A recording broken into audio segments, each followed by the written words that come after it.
Hi there and welcome to another episode of Life According to Sabrina. And today I'm having a discussion of exploration with someone who I have so much admiration for, so much respect for. And as we get into the conversation of exploration, you'll see why. So his name is Harry Singha. Thank you so much. I have got a bio here. I have got a bio here that I'm going to read through. So Harry Singha, the speaker coach, author, mentor, and philanthropist, founder and CEO of World Class Speaker Academy and chairman of Harry Singha Foundation. Harry Singha Foundation is a very near and dear to me, and I will actually explain why. So Harry began his professional speaking career at the tender age of 16 and is now recognized as one of the world's most inspirational and transformational speaker and social entrepreneurs. Harry speaks across 5 continents every year, delivering keynotes and training on his 2 favorite topics: empowerment and service leadership, communication and public speaking.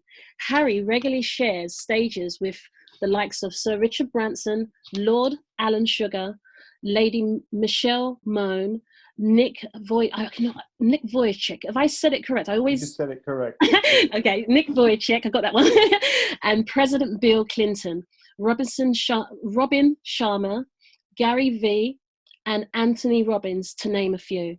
As the speaker coach, Harry Singha provides individuals and groups with tools to become greater speakers, whether that be at home, school, work, business, or as professional speakers, and privately mentors many world-class speakers through his individual and group mentorship programs.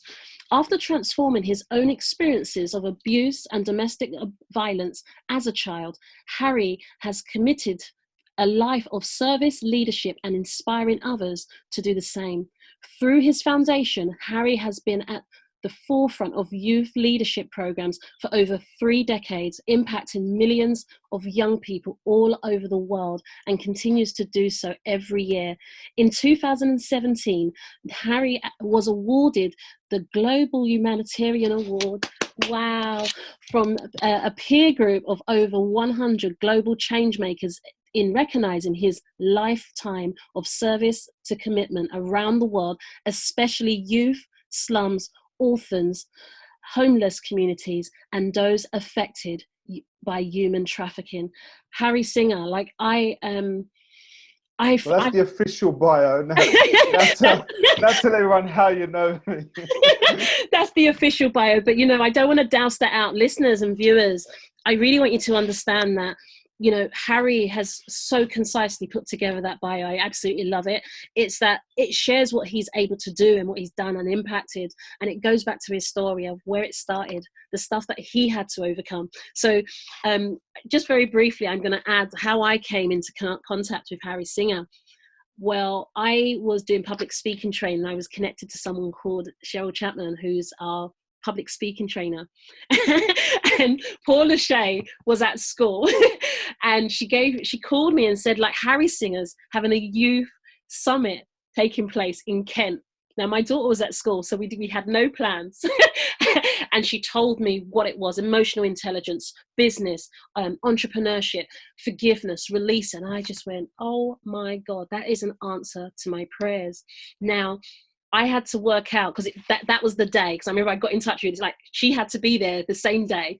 And I was working out, like, how am I going to remove my child from school, get her to you, but also explain to her why she's not going into her own bed that night and being away for a week. And I cannot put into words how grateful I was to you at that time, because just like your story, I was going through a lot of domestic violence and I was crushed, and I needed, and I can't emphasize that, I needed my child to see what I needed her to see, but being surrounded by people that were her own age. And that was, for me, it was like, it has to happen. So you kindly put together a note, a letter that I could submit to the school. And this all happened like really quickly, within hours, that I had to turn things around, get her packed. And she came home and she goes, Mom, what's going on? Like, why are my cases packed? Mm-hmm. And I remember I said, just because a reaction, a knee-jerk reaction, you're traveling the world with Cheryl, because she knew Cheryl, she didn't know you, and I didn't know what to say. So as we were going on the journey, I had to break down like what was going on, but I didn't know what was going to happen. And she was like oohing and ahhing, but I can say it was the best thing that ever happened to Lachey. It is the best thing that ever happened to myself, my family. Trey Sean has joined. And I really thank you for being able to overcome what you had to endure. I thank your precious mother, because I know what shoes she had to walk in. But then for you to overcome your situation and be that catalyst, safe place for our young leaders to start amplifying who they really are. And when you started to share your story with me, and when you started to encourage me, it made me go from the woman I was then to the woman I am now. And it's been a slow journey, but by seeing you, I saw you. I know you're older than me, but I saw you as my son, if that makes sense, because you were saying to me they're going to be okay. You were telling me that as a result of what they experienced, they will go on to help people. So you gave me strength beyond what I can possibly put into words. So Harry, meeting me in this space is an absolute honor to be able to have this conversation with you right now. And I wonder if you can say hi to my guest. Hey, everybody. What can I say? What an intro. But I remember that time. It's like, being able to take your young daughter, pack her bags and send her off somewhere. She'd be thinking like, what's my mum doing to me? And then I remember that transition within a day of like, oh, she forgot to call you or something. I think a big testament on that is who she then became. She then became a big player within the foundation, leading the group, speaking, doing everything. And then, she's gone from strength to strength. So everything that we do at the foundation is about, not so much about what we do, it's what they do with it. So, I'm blessed. It's to be able to have had the opportunity to take Shay and Trey and a bunch, we've had millions of young people go through the programs now around the world, and it's, people go, why do you do what you do? I'm like, come on, clue here, right? Where'd you get your inspiration from? I'm like, surrounded by so many amazing people. It's been an honor to serve you and your family, and the journey carries on, and we're here today. So it's like, let's go and do it. Whatever you want to do, whatever we can add value to your listeners, your viewers, let's do it. Absolutely. And listeners and viewers, just to be mindful, there are 3 separate elements to Harry. So there's Harry Singer, and there's the foundation, and then there's the speaking platform. So they are very different, but all somewhat interconnected. And you deal with so many different, very sensitive topics that I obviously read in the bio, such as child trafficking. So I wonder if we can start discussing some elements of that. And to be honest, I would love you to kind of discuss what feels relevant to start with for you. What feels right? What's the beginning? It's nice when you put it into 3 ways. There's Harry Singer. There's a whole bunch of stuff about Harry Singer. I think when it comes to the foundation, and it's sort of like, that's where you start to touch it. Let's go to the deep stuff. Right? Anybody that has a foundation, I always believe that the core essence of service leadership and leadership is knowing who you want to serve. And what that means is, someone asked me yesterday where they were like, okay, so what makes a service leader? And I said, someone who knows who they serve, knows what they do for that community, and does it consistently, right? So those were my key areas of what makes an authentic service leader. And because I say to people, what are the biggest challenge or biggest challenges that you think is happening in the world to humanity, and do something towards that.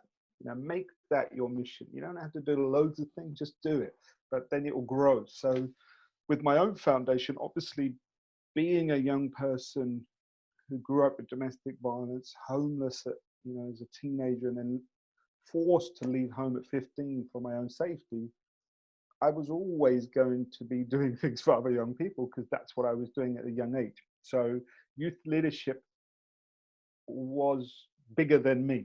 It wasn't me creating it, it was there. So youth leadership's still a big part. And then over the years, as I grew, my business grew, I was like, I can help more people. And I've always been helping in the area of women's empowerment, because, what I saw, many people would see my mum and what she went through as weakness. I saw it as strength.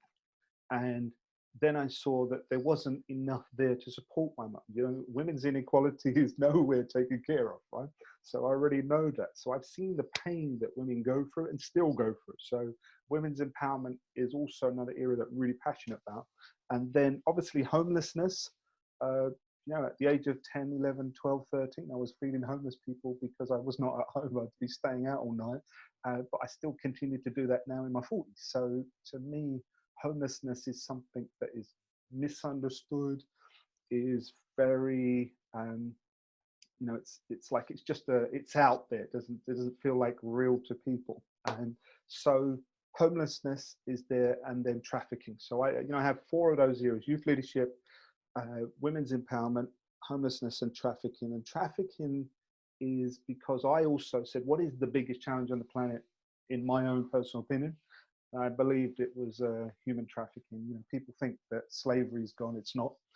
This whole modern day slavery term.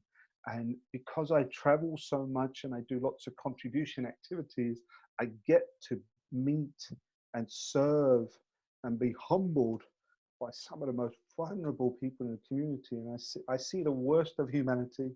At the same time, I see the best of humanity. So it's not always easy. Sometimes people go, how do you carry on doing it? Like, what? Then you're reminded that you've been given the gift to carry on adding value and so on. So I don't see myself taking care of anything within this current lifetime, but as long as we can just leave the world a better place, and we've done as much as we can, that's the most important thing. So if any one of those areas you want to tap into it, because I know you and I have had discussions before about many different things, but each and every one of them bring their own stories. I really love the way you encapsulated everything that your foundation do, and even the word foundation, like what you're saying, it's from what we leap from, right? So having the foundation and then leaping into all these other acts of service that you do, because since I've known you, you've always been the advocator who embodies that, serve. We have a duty to serve, kind of like we hurt, we heal, and then we get to serve, and it's a choice. Realistically, unfortunately, some of us, we kind of shut ourselves down and think that we don't have enough to bring to the table. And listeners, I don't know where you're listening from, but one thing I do know is that there's something that you can contribute. Harry can attest to the fact that when he and I met, I was practically a dead woman walking. I could just barely walk. My hair was very matty. And it's from that act of knowing that from that premise, I can still serve, because we don't need to be leaps and bounds ahead of someone. It's just a little feet ahead is enough to say, by the way, I turned left when you could actually turn right. And sometimes if we can actually reduce that essence and the pressure of, oh my God, service is like this world globally. Harry Singha didn't do this overnight. He started at 16. He was committed to the acts of service, and it built to what it is today. And like he said, around the world, the lives that he impacts. But the beauty is that in essence, and I don't want to put words into your mouth, I get this essence that you became the person that you and your mother needed in your lives at the time, to the youth and people around the world. And I think that's such a beautiful and humble way of going out there, because like if someone hasn't actually experientially immersed themselves into those situations, you can't connect at that level. I've heard you speak. I've heard my daughter come home and say about the young girl who had to conceive a baby and give birth to a baby that was conceived with her father. And this girl getting up and saying, well, I've now learned to turn this into a blessing. Wow, like how? This is a child speaking at that level, but as a result of coming to your platform, they've been able to turn around. And to be honest, Harry, I find that our youth are really unsupported in the right ways going forward. I think sometimes they're at a loss. Like for me personally, it was a godsend. It was a place that they can speak, they could share, not feel judged, but also grow. It's like heal yourself and share, but we don't have to stay there, right?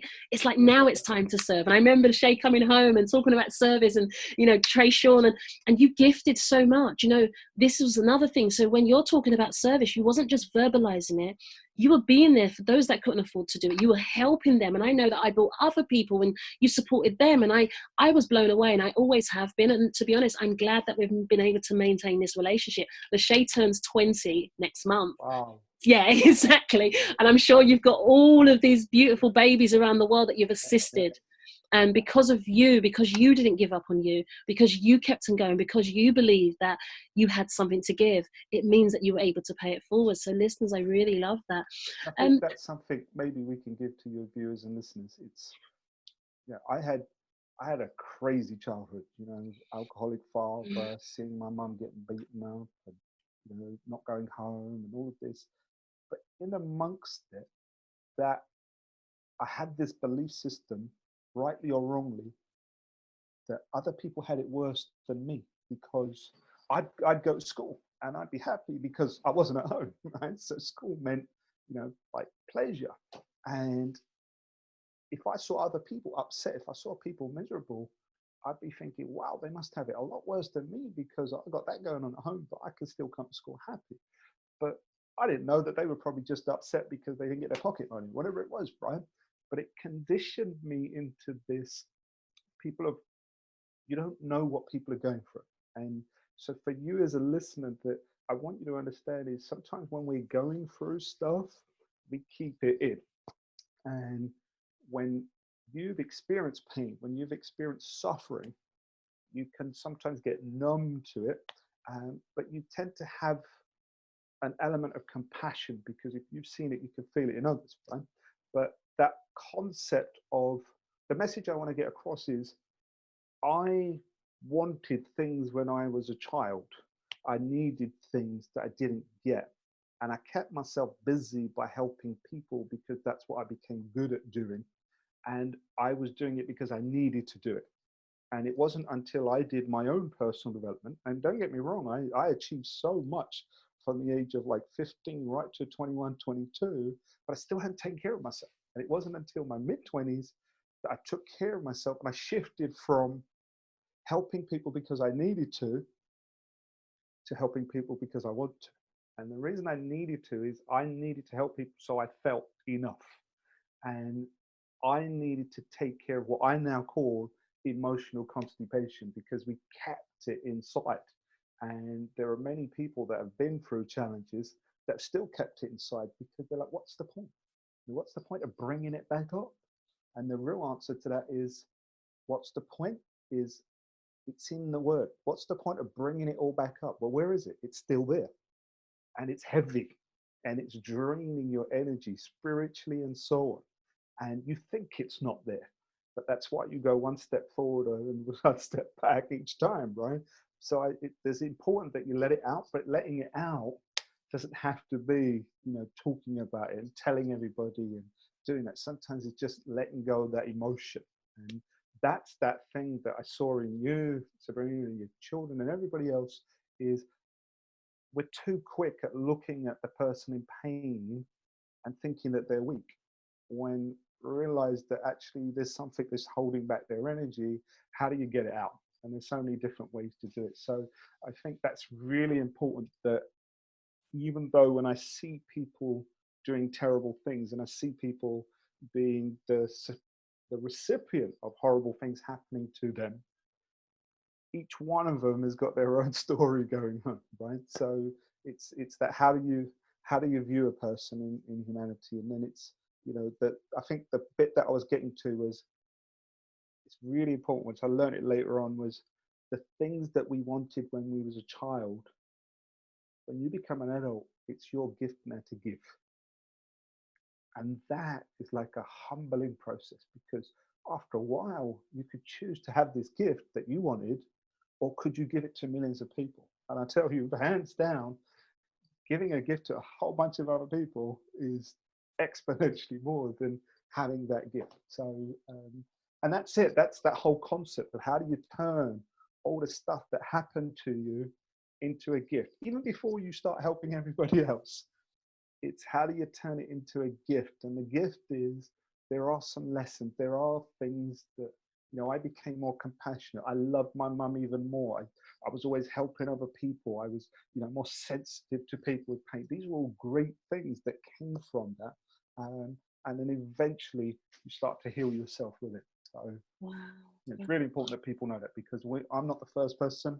I'm not the last person that's been going to go through loads of pain and so on in their life. But there doesn't need to be suffering. That's the biggest challenge.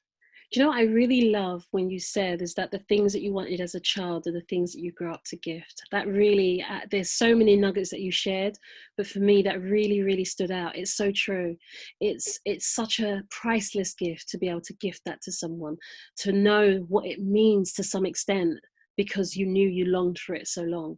And it's interesting how life teaches us in such an unvaried way. When we look back, it makes sense, but at the time it might not always make sense. But you're incredibly, how can I say, conscious teenager, because to actually go with that mindset and to keep that and to really embody that going forward, I think a lot of that's to do with character.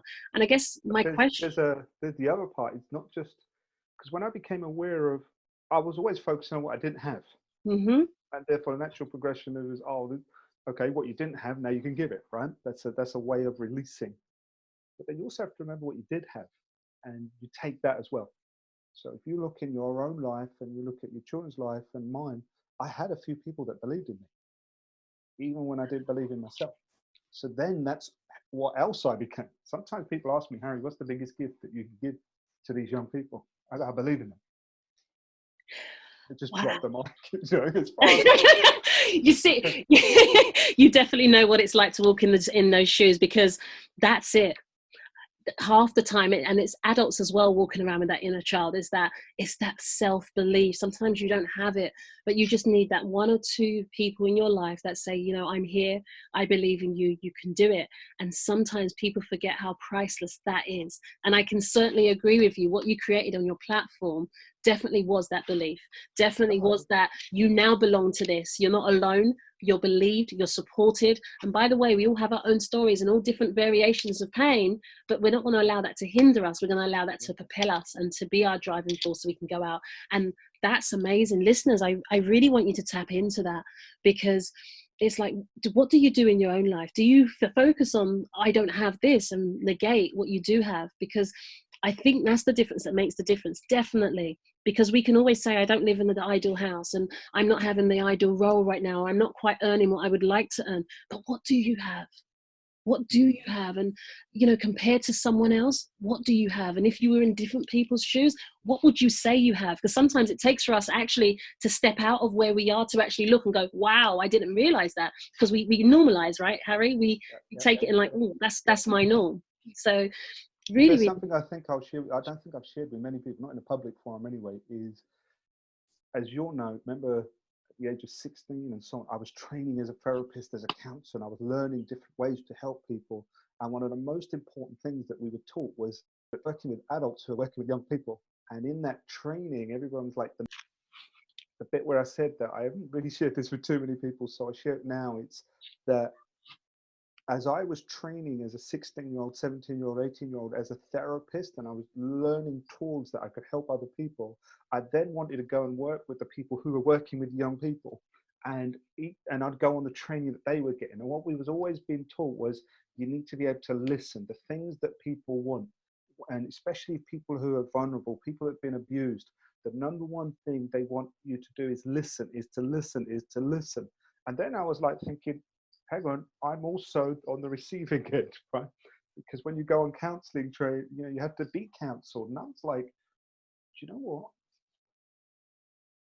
I wanted people to listen to me, but the most important thing I wanted was people to believe me.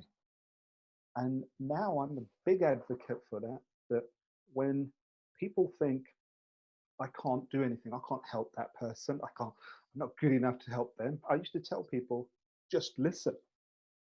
And then they go, oh, okay, I can do that.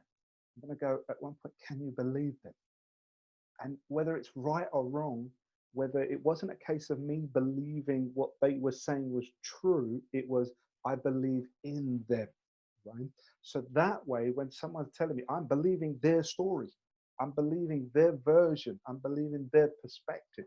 So I realized that, you know what, that when someone, especially children, when they're being abused, or even if there are children who've grown up as adults and they still have those challenges deep inside, the first thing is to believe them. The second bit, very close second, is to listen.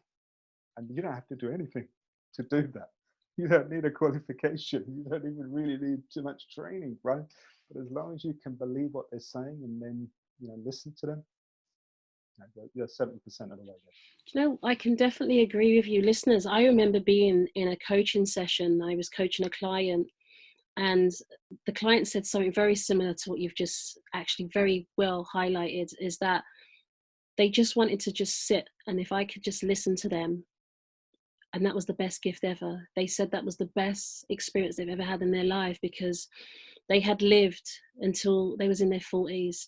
And they said, you know, there's never been a time in their life when someone just listened. So hearing you say that for our young people, it's so needed. It's so true that we just want to be listened to, but also the belief that comes through that is that we want to feel like we've been heard. It's priceless gift that you can give to someone, being present and just listening. So thank you so much for touching on that. And listeners, I really hope you take that away and feel that you kind of relate it to your life and think, how can you be more present for others? But also, how could you ask people to listen more? You know, someone just kind of being halfway there, just say, could you just give me 5 minutes? I just want to talk to you. Just have that, give yourself that gift to just verbalize. So sometimes it's nice to listen to others, but sometimes just giving yourself permission to verbalize. Harry, the next thing that's kind of pondering on my mind is all of this amazing work that you do as Harry.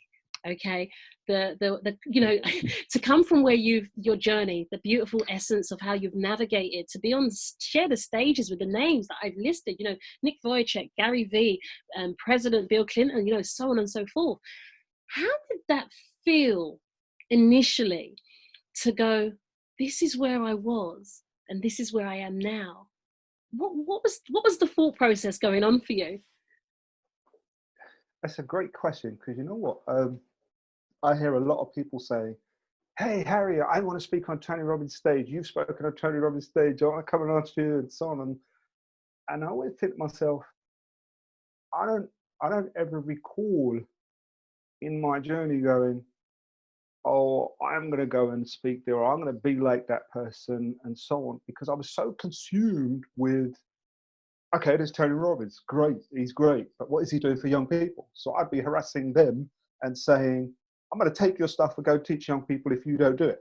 So that's how we created, like, you know, the Tony Robbins Youth, it's called Discovery Camp back then when we created it, right? And then I'd see Deepak Chopra and say, hey, look, you haven't got anything for young people. I'm going to take your stuff. And he wrote some book called The Fire in the Belly, which wasn't really for young people. It was about a young person.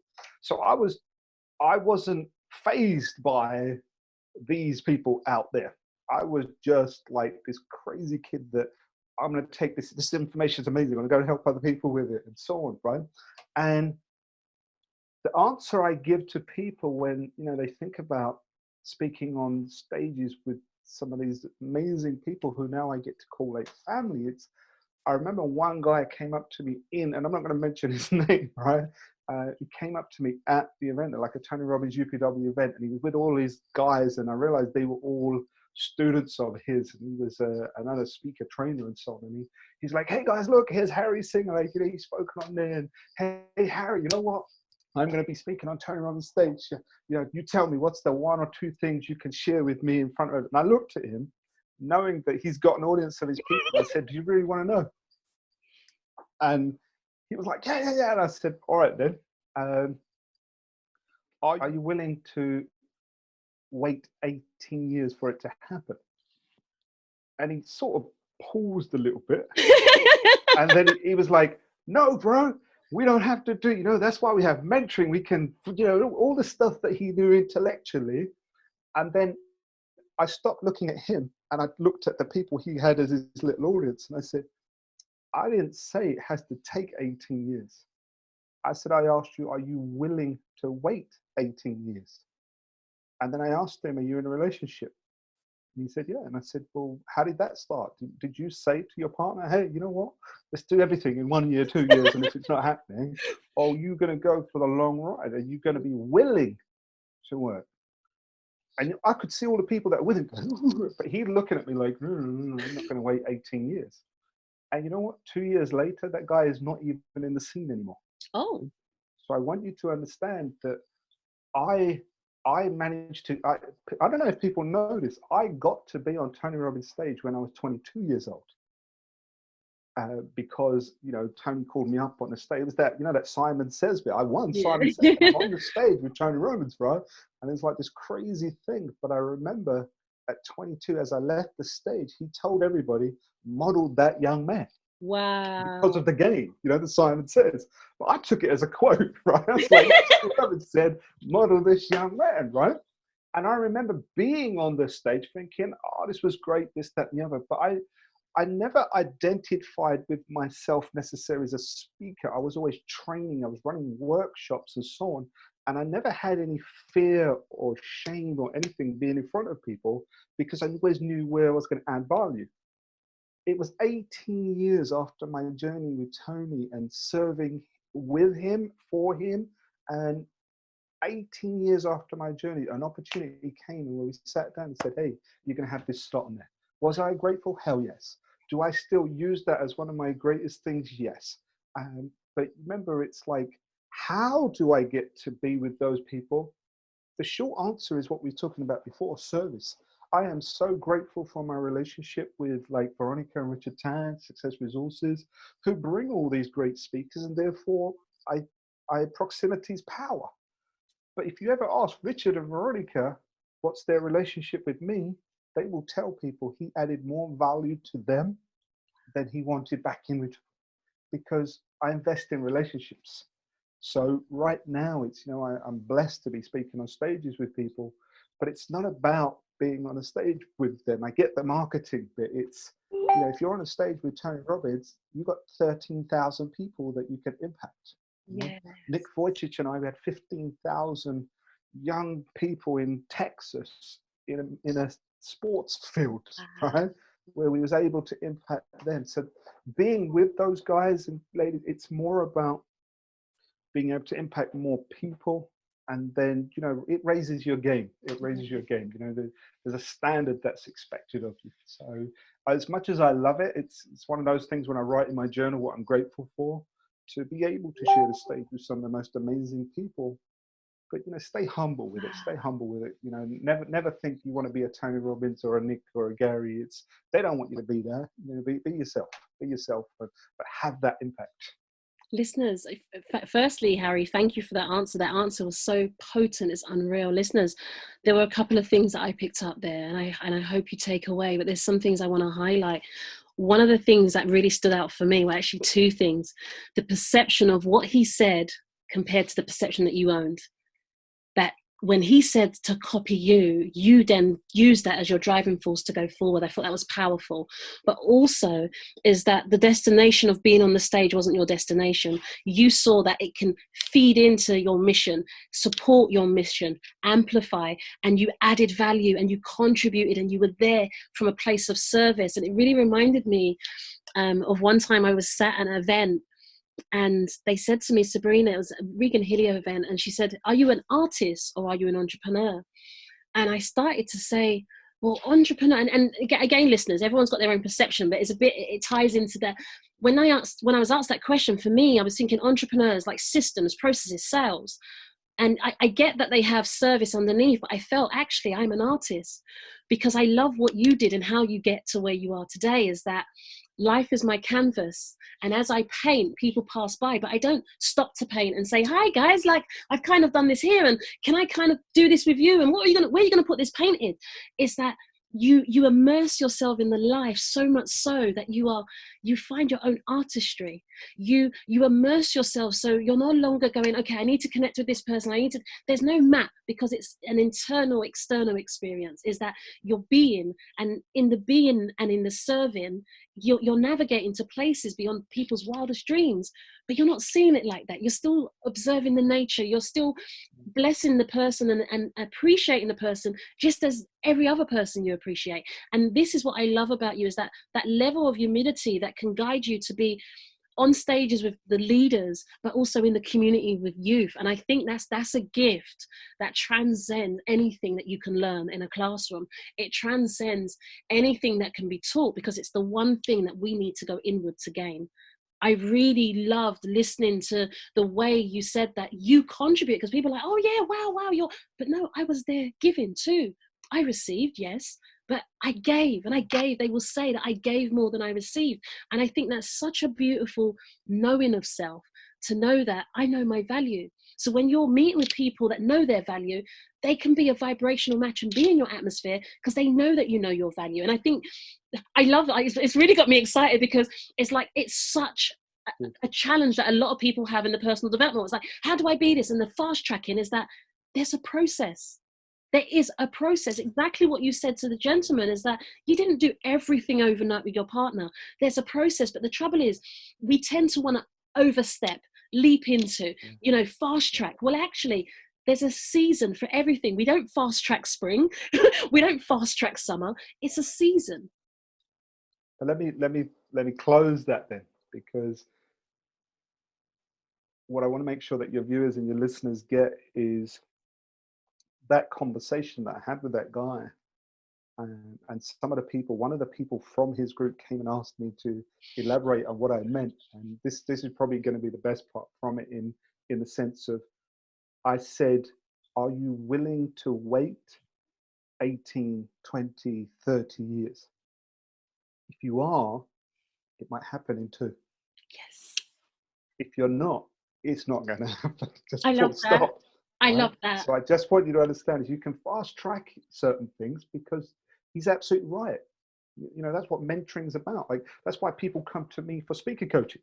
So they don't have to go through a 20-year journey to get to that standard, right? Because many of us have walked that path before, got some distinctions.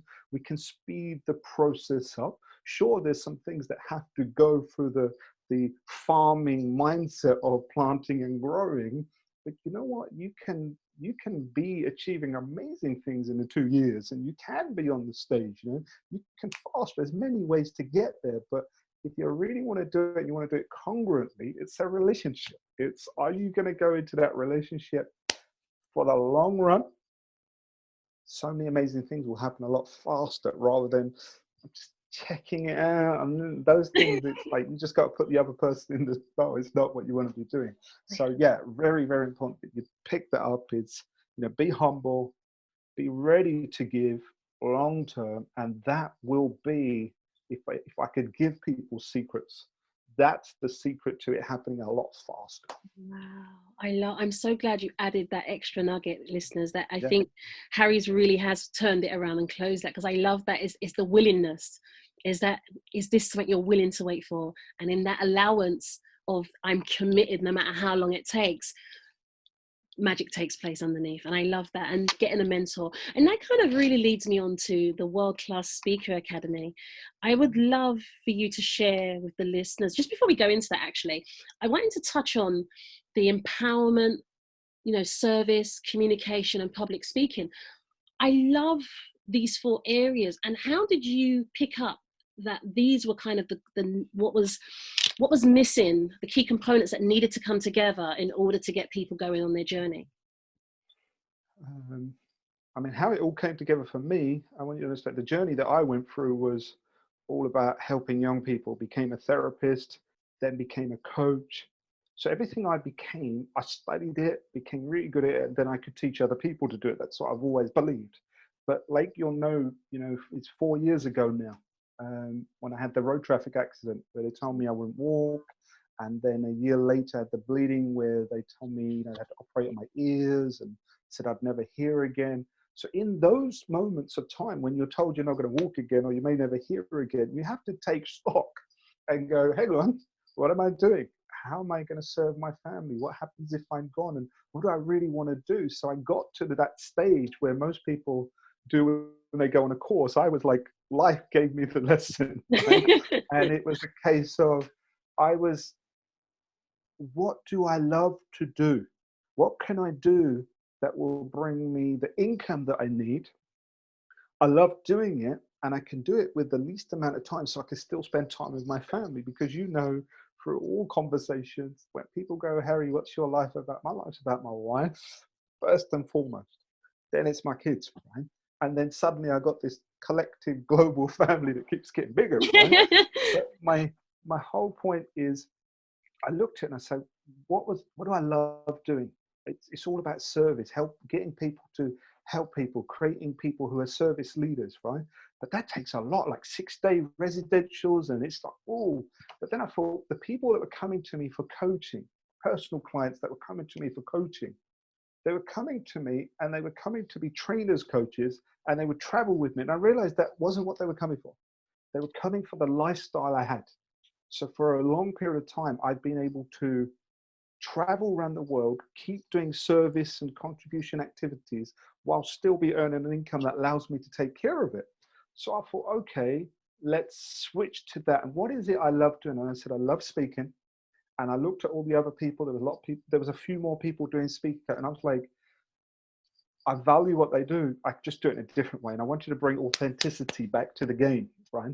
And what that meant was I saw that there were what I call like two types of speaking journeys. There were those people who were like, just a great speaker. I don't need anything. I just get up there and I do it. And I'm amazing. I'm a great speaker. And I got the energy of, and you know what? These people were like energetic, but no one knew what they were talking about, right? So it'd be just like this, oh, I can do it. I can do it. I'm winging it. I'm winging it. I'm winging it. And I was doing that for the first 10 years of my life, right? So I know it.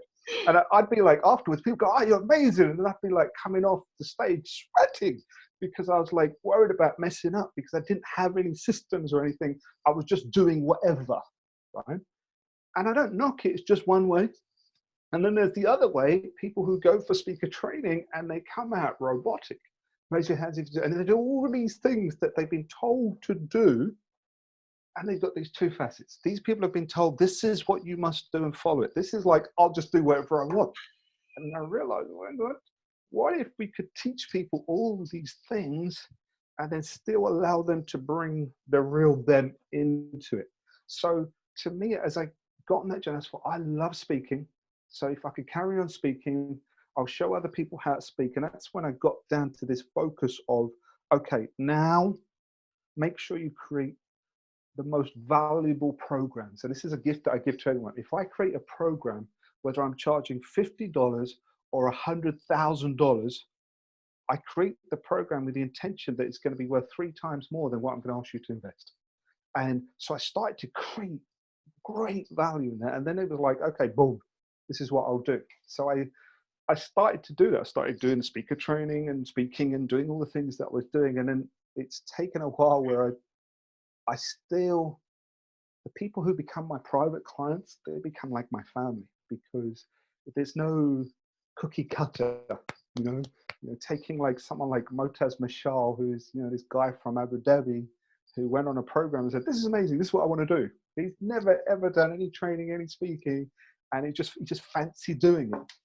And within 2 years becomes like the #1 speaker around all the Arab world, right? Running programs like UPW, just purely from service, not making it like the program makes money to self-sustain. And it was being able to take someone to that brings out the best of me.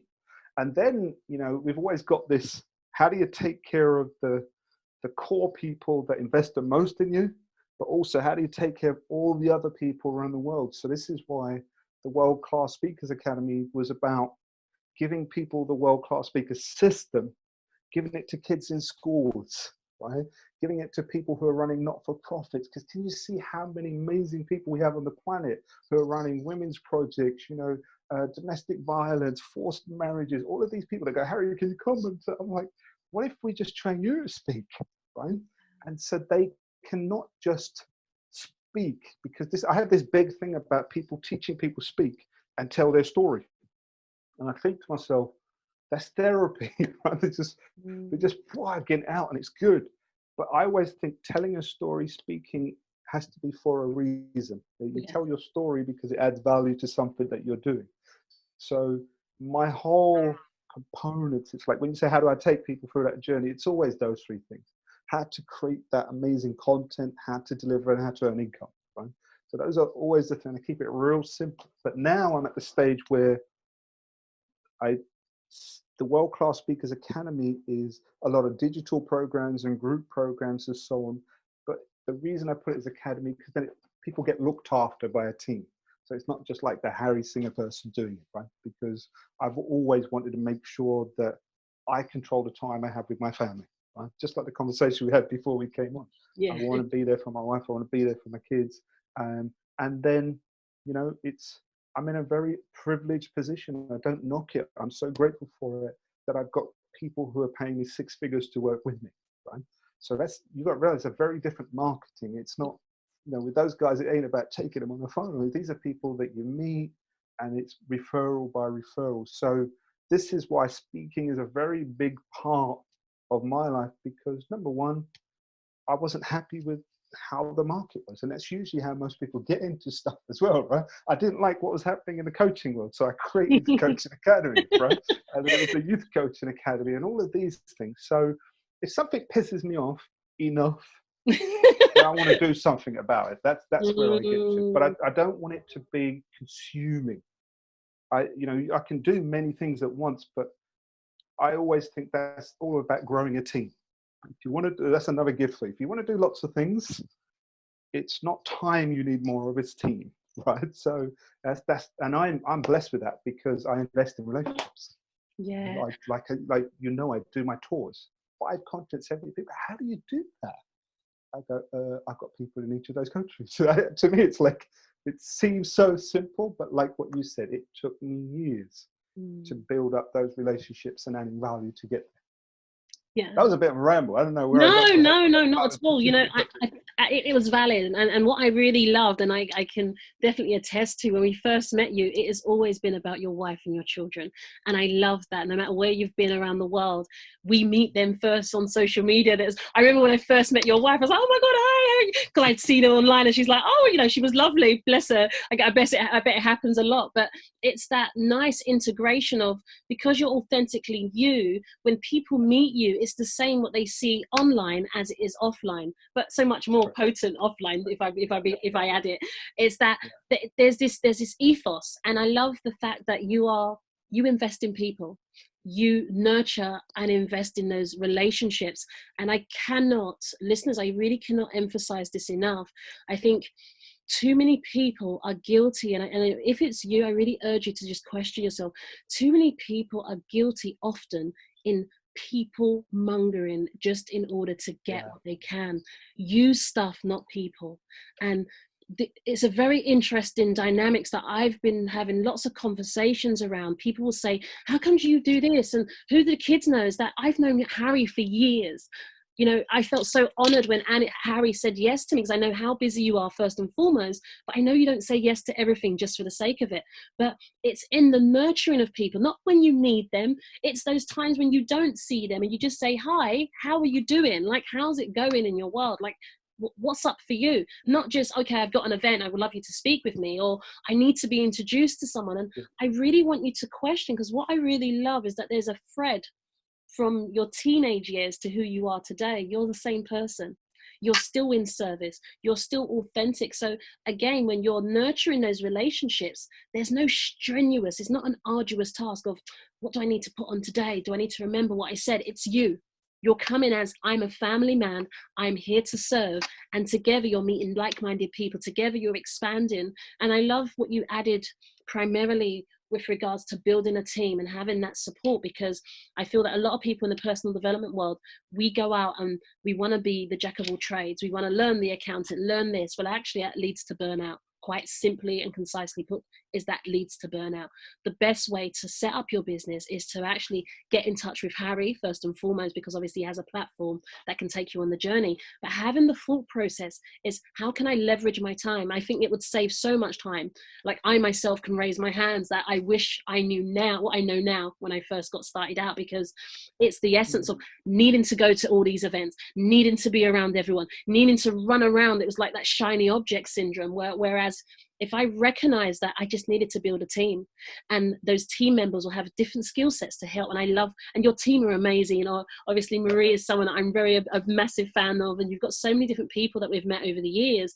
But again, the people that you attract are going to be a vibrational match of who you are. So with your level of authenticity, it makes it such an organic process where you maintain those relationships, because you're attracting people, number one, who you really respect, but who you desire to be around. And I think I really thank you for that, Harry. I really do.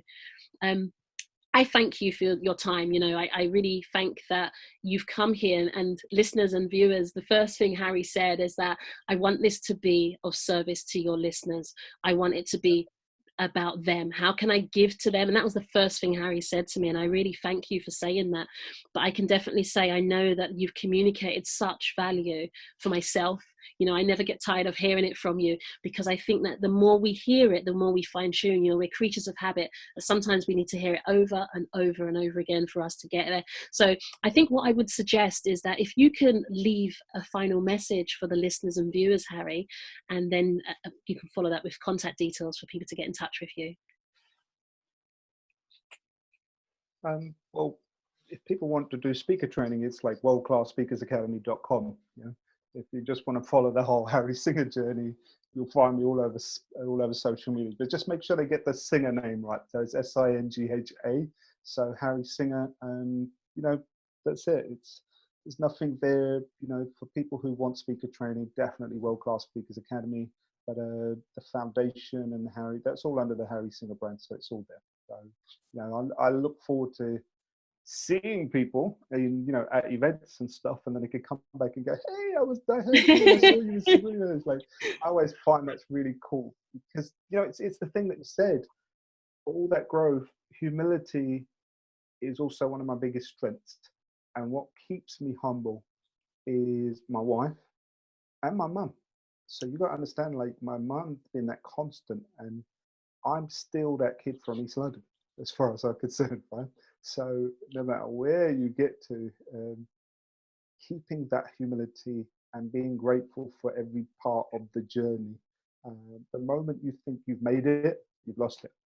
So you know, it's still that is the constant, right? So humility is in there. Authenticity and humility, put them together, you're golden. Oh, thank you, Harry. You know, for me, I said to you how much this meant to me, just to have this space to talk.